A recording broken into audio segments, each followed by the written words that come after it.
great deal of empathy for Ayaan Hirsi.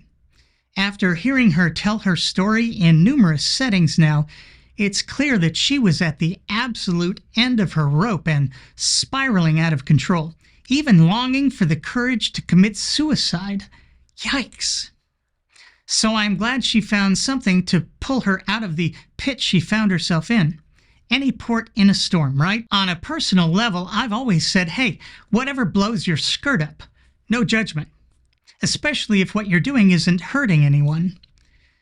But when you step out into the public and begin to advocate, you and the views for which you're advocating become fair game. Having listened to a number of interviews now with Ayaan, I'm starting to think that she doesn't really know who Jesus is.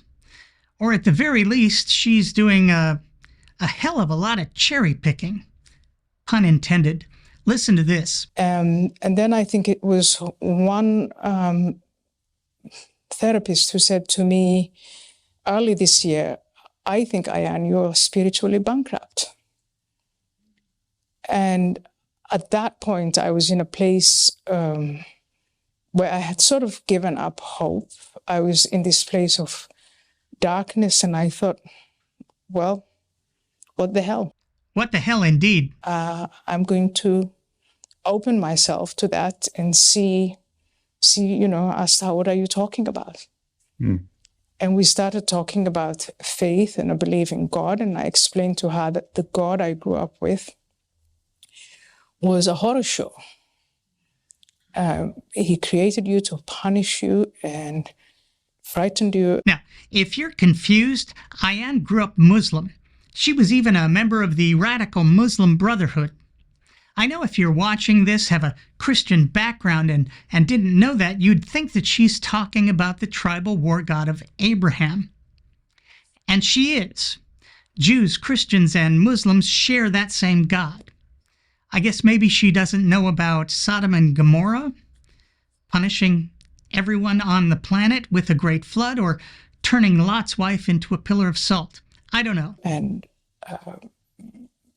as a girl and as a woman, you're just a piece of trash. I feel like she doesn't know that Islam gets a lot of its worst ideas from the Hebrew Bible or Christian Old Testament. Does she not know that the God of all three religions was okay with a man selling his daughter into slavery? Although I guess that's not technically trash, right? She could theoretically bring a pretty penny, especially if her hymen was still intact. So I explained to her why I didn't believe in God, and more than that, why I actually hated God. I'm going to give her the benefit of the doubt on this one, but as an atheist, I don't understand how you can hate a being that you don't believe exists.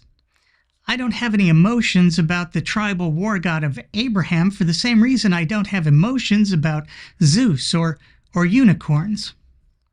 This is a very strange thing to hear coming from an atheist, but again, benefit of the doubt. And then she asked me to design my own God, and she said, if you had the power to attribute a higher power, if you had the power to make your own God, what would you do? And as I was going on, I thought, yeah, right.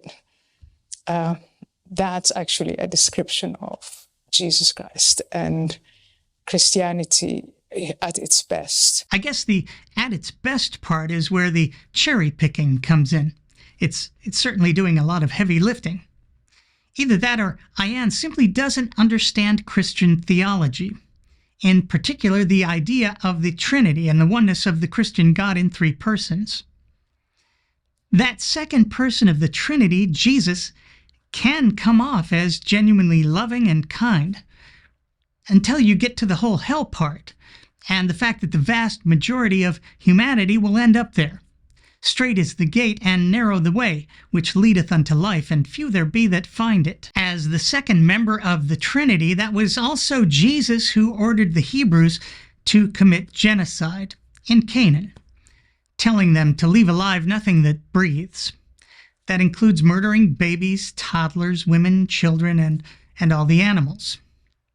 He also told them to save alive the virgin girl so that they could later be raped by the men who murdered their mothers, fathers, brothers, sisters, Gammy and Gampy. And so instead of inventing yet another new god, it sounds to me like that's exactly what she's done in her mind.